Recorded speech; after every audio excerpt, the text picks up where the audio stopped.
Welcome to my channel. I'm the Dark Lord of Optics, and what I offer here is a thinking man's take on guns and optics with occasional forays into politics and current events. Thank you for joining me. Alright folks, I am going to make this quick. We're looking at the Delta Titanium RF 9x45 laser rangefinding binocular. I haven't really looked too much at LRFs lately because what happened is that with almost everything that I've seen to date, if you want a combination of truly high-end binocular with a laser rangefinder, you basically have to pay for the Leica Zeiss Swarovski, something like that. Almost everything I have seen to date in the lower price category wasn't quite good enough, but that has been changing.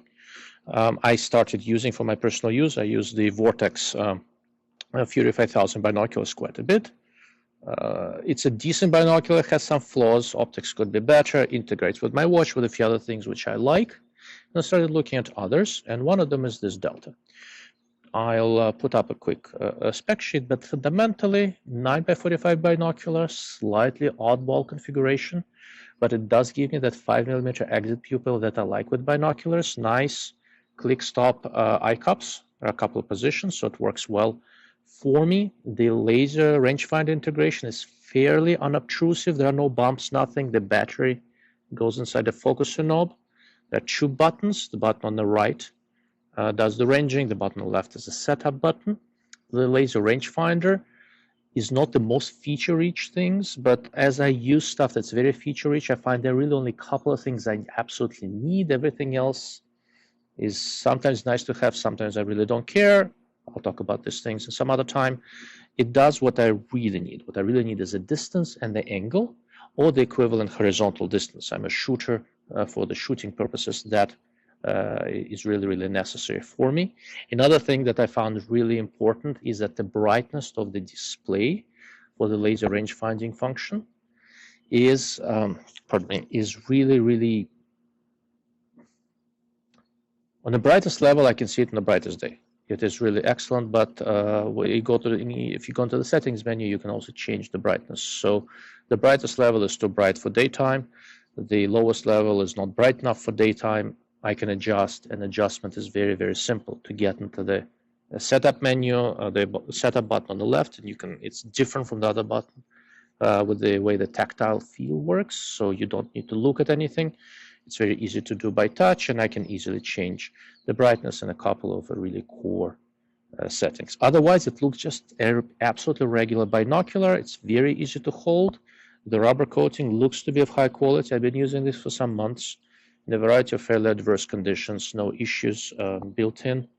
Caps that don't seem to be falling off.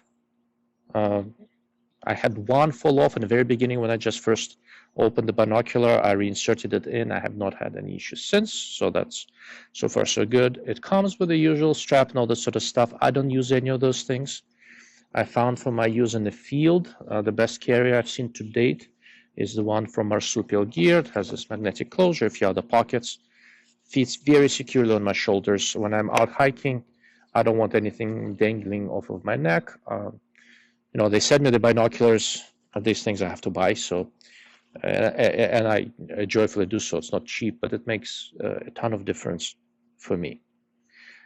The reason I like this binocular, and it is going into my list of recommendations, is that for $1,200, I have not yet seen a binocular that is as good optically while also integrating the laser rangefinder. One of the things that happened most up to date, LRF binoculars had decent rangefinders, good enough for most things that I needed to do.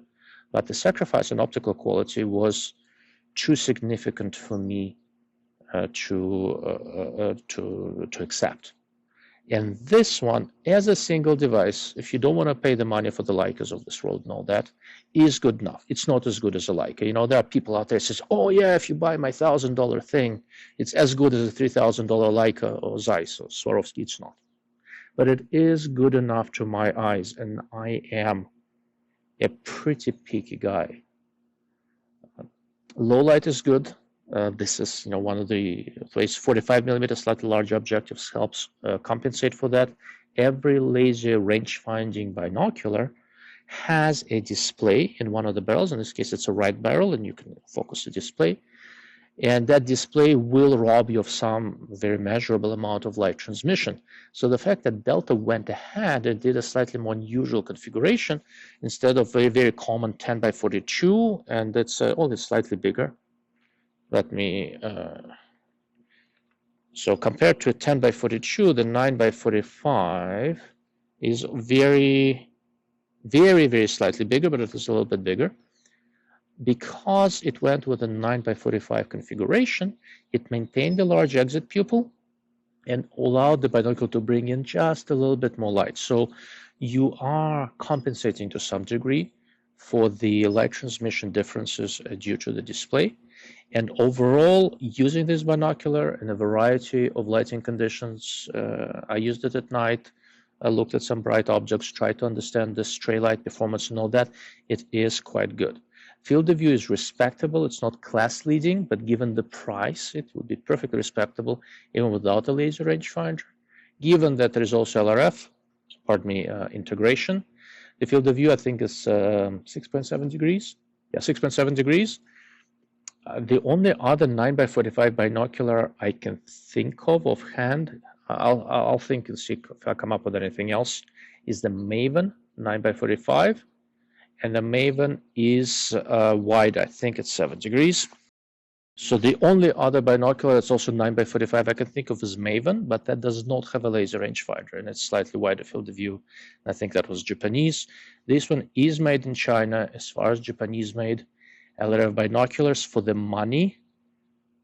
This is easily the best that I have seen. The wire, as far as before I move on to talking about the laser rangefinder a little bit more, weighs right around 2 pounds, 33 ounces, 6.7 degree field of view, good eye relief. I did not have, I wear contacts, sometimes I wear glasses. I did not have any problems using this binocular with glasses or with contacts, so good enough flexibility. There have been no collimation issues, and I've put it through some comparatively rough usage. So collimation issues has been good. A few people that bought this per my recommendation have not had any collimation issues either. So far, so good. Let's talk about the laser rangefinder itself. I mentioned that it is able to measure the distance and the angle, which fundamentally is what I really care about. That's a nice thing. How far does it really range? The specifications, the way laser rangefinders are specified, specifications are still recording. Yes, it's still recording. Specifications are a little bit tricky. What I mean by that is that they will give you the maximum range, but it's based on putting a mirror somewhere out there, which is very reflective, which is something that's fairly easy for a LRF to range. The way this one is specified, I believe, is about 2,300 meters on the reflective surfaces, about 1,700 meters on something like a side of the house, and 1,300 meters on something like a deer or something like that. But that is under ideal atmospheric conditions. Nice clear air, not a whole lot of clouds, good sun, all that sort of stuff. I didn't have anything like that. This was not the time of the year for that. And I did not try to measure reflective surfaces. I looked at buildings, I looked at cars, I looked at metal plates at the range, everything out to 800-900 yards, which is as far as I have easy access to plates, was easy to range. It's obviously easier to range if the binocular happens to sit on a tripod, and there is a threaded socket here for various tripod adapters. I use the Vortex one for the most part, since it's the one I happen to have, but it'll work with most anything that uses this method without any issues. On something like the side of the house, or like small structures, the longest reading I was able to measure was right around 1,750 yards. So basically about a mile or thereabouts. On smaller things like animals, that kind of animal size objects, that kind of stuff, I was able to get it to about 1,300 yards. Okay, it worked nicely. No real issues there. The one feature I found myself using a lot more than I thought I would was the scan function. And to use the scan function, you basically just press on the scan button and hold. For up to, I think, 20 seconds, it is perfectly capable of scanning. Okay, so it is as is. I am pretty impressed with it. It works nicely. It's going on my list of recommendations. I will have several other laser rangefinding binoculars reviews. I need to give a little bit more thought to what I like in terms of feature set, but as far as good basic optical and mechanical quality and a sufficient LRF feature set, I think this one is excellent. If you're not looking to spend the Leica money, I think this retails in the US for about $1,200. For $1,200 range, based on what I've seen so far, we are in the September 2021, based on what I've seen so far, this is a good option. I am not aware of anything for the same money that is better. Doesn't mean I'm going to stop looking. I'll keep looking. I'll see if I find something.